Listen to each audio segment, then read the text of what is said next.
Good morning. So for the meditation today, we'll do a meditation on jealousy or envy. I didn't have time to talk about it the other day, but I think it's pretty obvious what this state of mind is.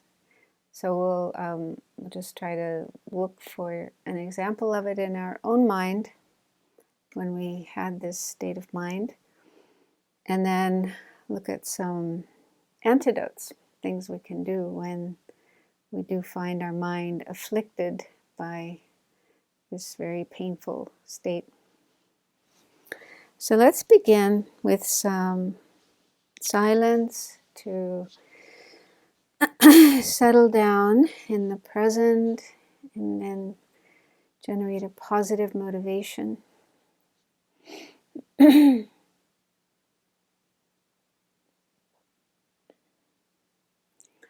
Make sure you're sitting in a comfortable position.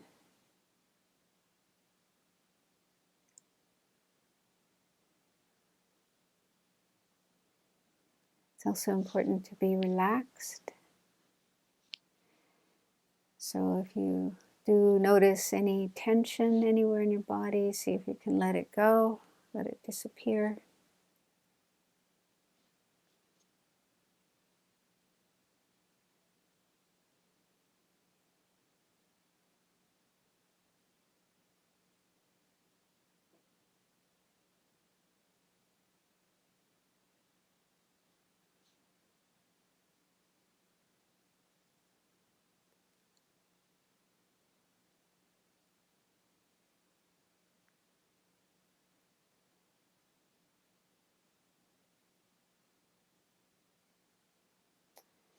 And also try to clear your mind of thoughts of the past, things you were doing earlier today or yesterday or any time in the past.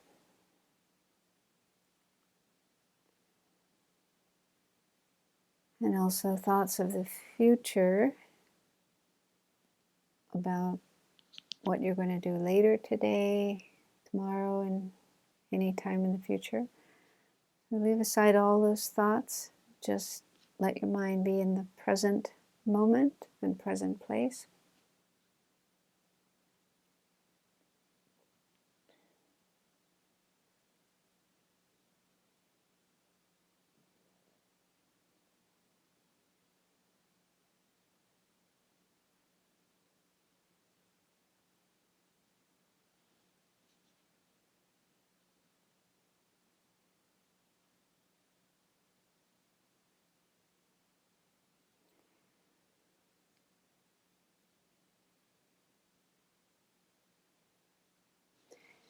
And then generate a positive altruistic motivation for doing this meditation.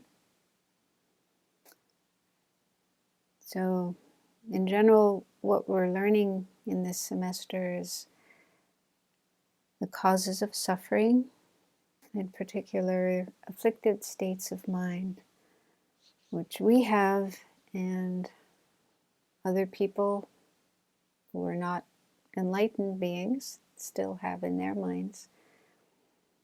And so if we can understand these better in our own experience and learn ways of reducing them and overcoming them, we'll be better able to help other people who are afflicted by these.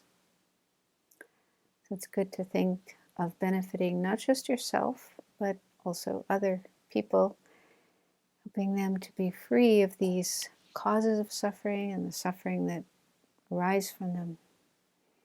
And if you feel comfortable with the idea, you can also think of this as a factor in the path to enlightenment. That's your ultimate long-term goal, becoming enlightened, to be able to help all other beings in the best possible way.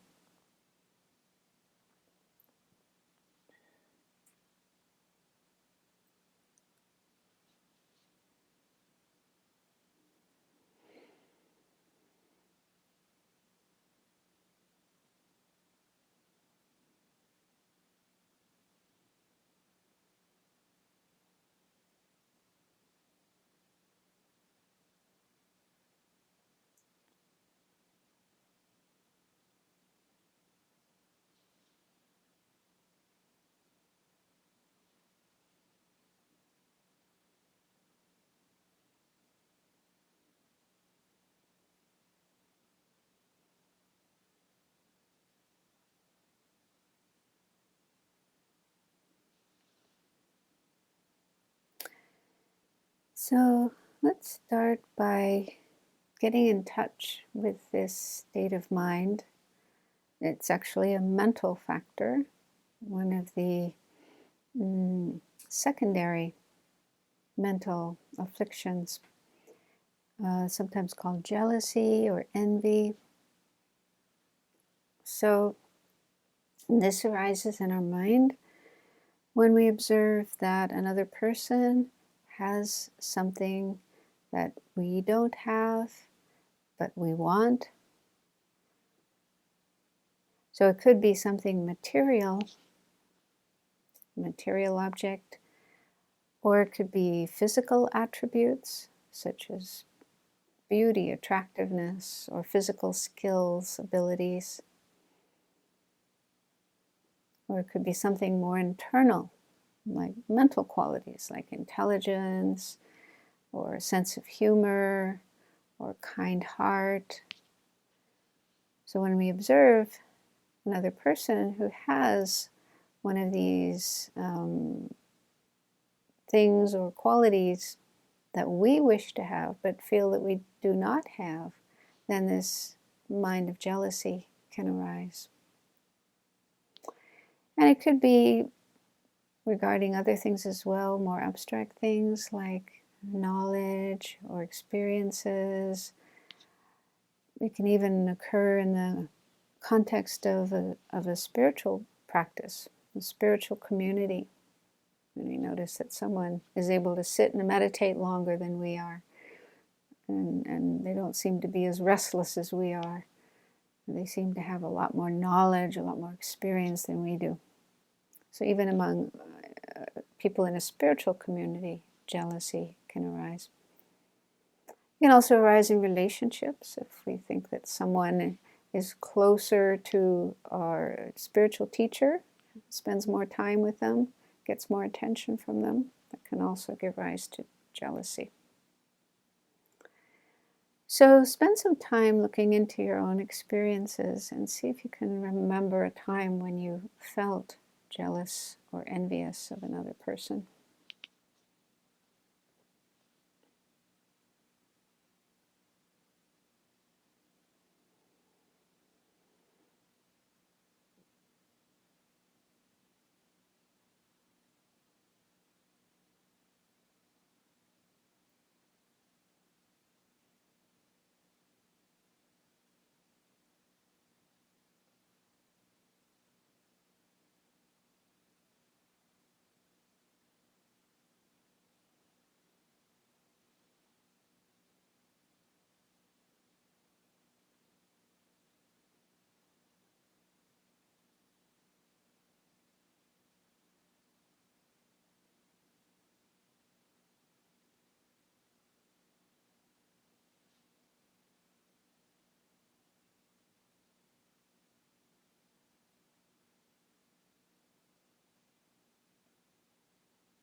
So if we can recognize jealousy or envy in ourselves, it's something that arises occasionally, and we can recognize it as an unwholesome state of mind, not something we really feel good about or proud of, but we can see it's not a good way to think or feel. There are things we can do to counteract jealousy.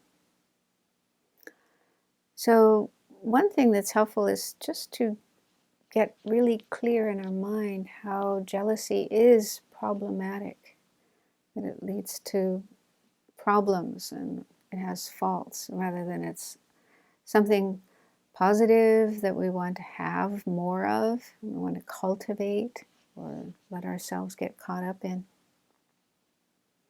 So let's look at some of the faults of jealousy. So one is just the effect that it has on our mind as soon as it arises, the immediate effect. So we can probably recognize that it disturbs our mind. Our mind isn't peaceful and calm and happy when there's jealousy present. So it puts our mind into an unpeaceful, unhappy, disturbed state.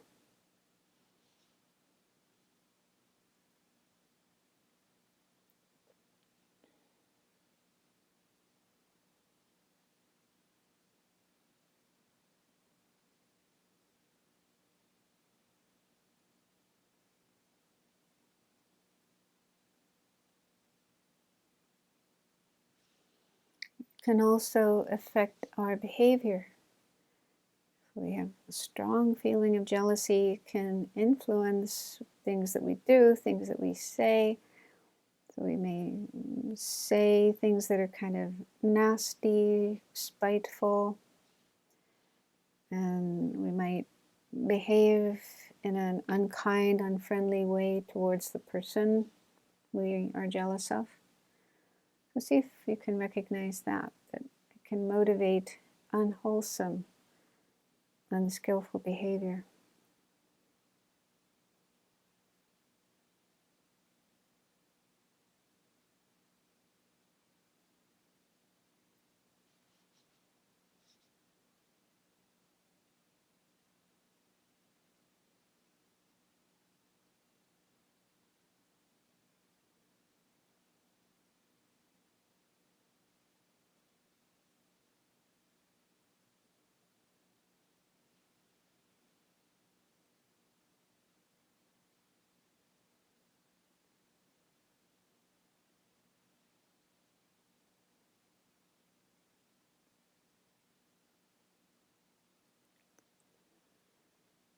And then if we do act out our jealousy, our envy, we can hurt people.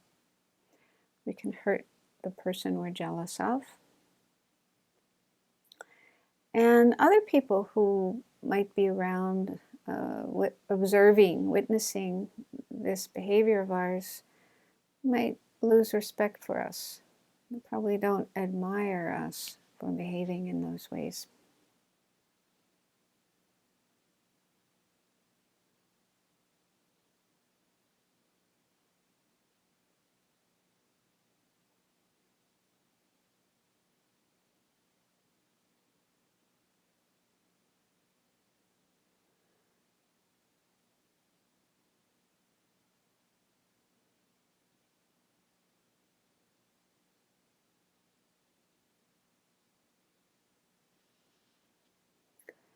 So those are just short-term consequences of jealousy, but then there are also long-term ones.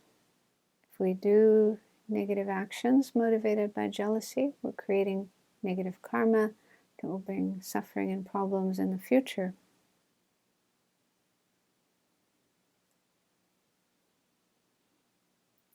And it's also a hindrance to our practice, our following of the path to liberation and enlightenment. So it will hinder our ability to attain those goals and other realizations along the way.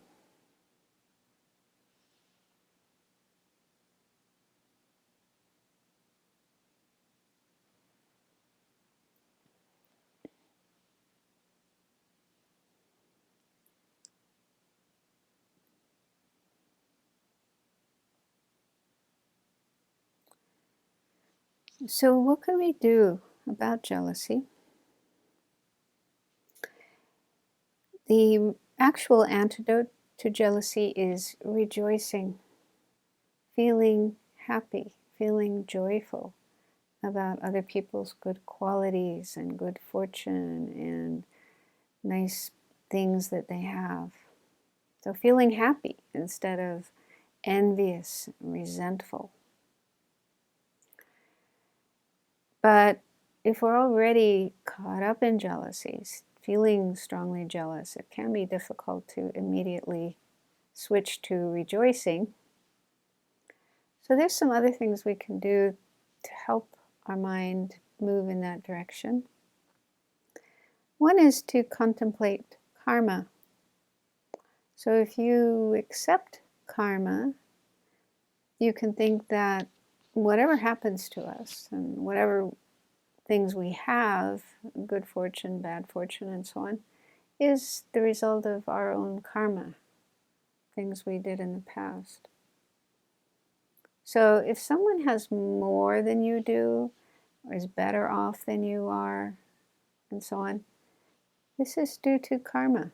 They created the causes to have what they have, to be the way they are. And if you don't have those things, it's because you didn't create the karma, you didn't create the right causes and conditions.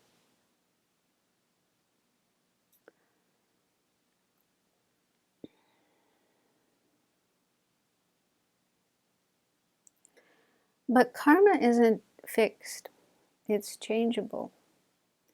So if we do want to have what the other person has, their good qualities, their good fortune, and so on, we can start now to create the causes for that.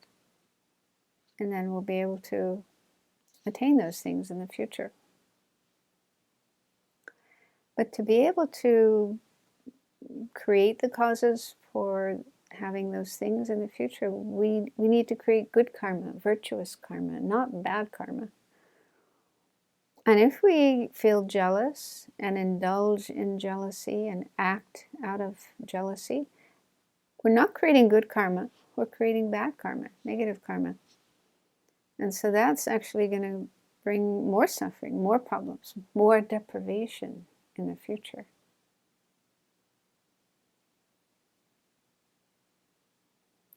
So if that makes sense to you, then it's more reasonable that we practice rejoicing, because rejoicing is virtuous.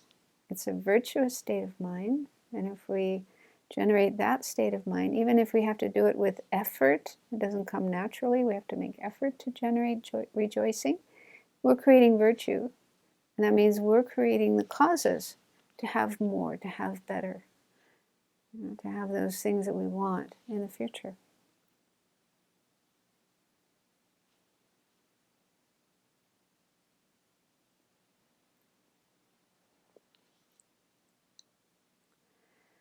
So with that as a basis, see if you can generate that attitude of rejoicing.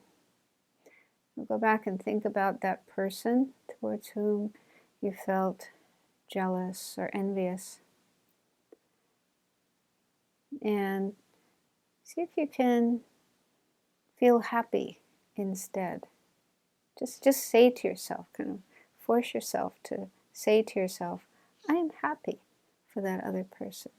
It's wonderful that they have what they have, that they know what they know, that they, have the good fortune that they do. So just make an effort to generate that state of mind.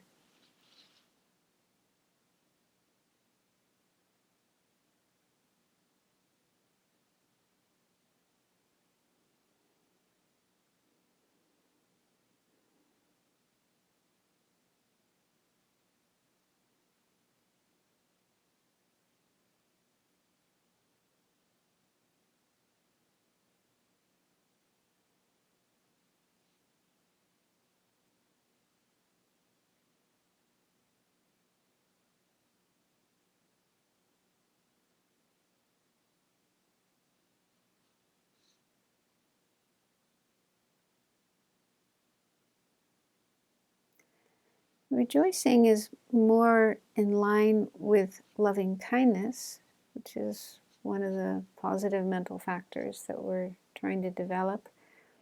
Loving kindness means wishing happiness for others, wishing others to have happiness.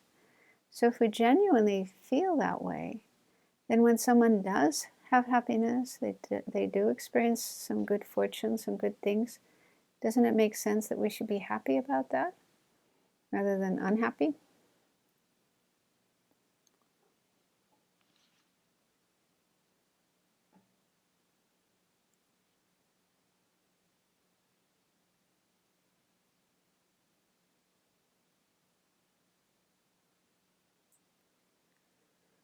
So putting more effort into cultivating genuine loving kindness, really wishing happiness for other people, all other beings, really wanting them to be happy.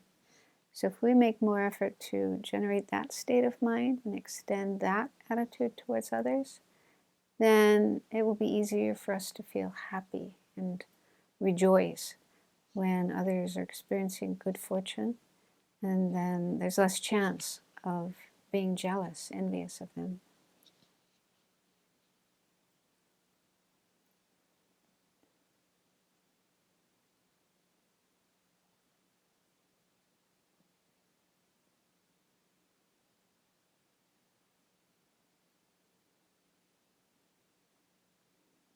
Also, if we can rejoice, our own mind will be happier, because jealousy is very painful.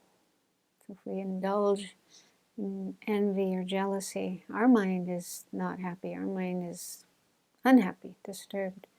Whereas making an effort to be joyful for others' good fortune enables our mind to experience more joy, more happiness. And isn't that what we really want?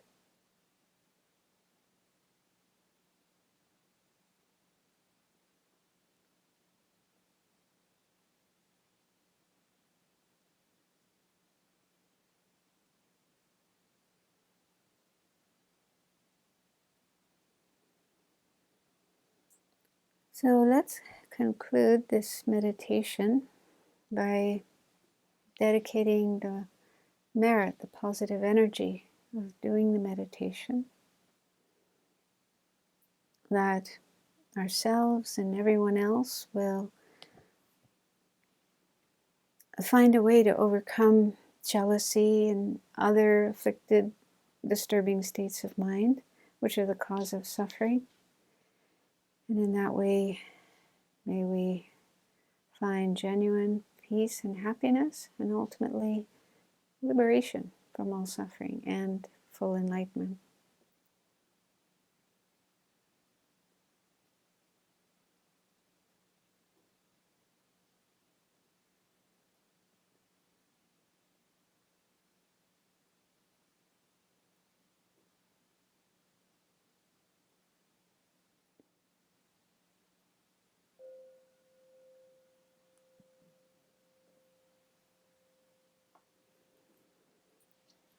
Okay, thank you.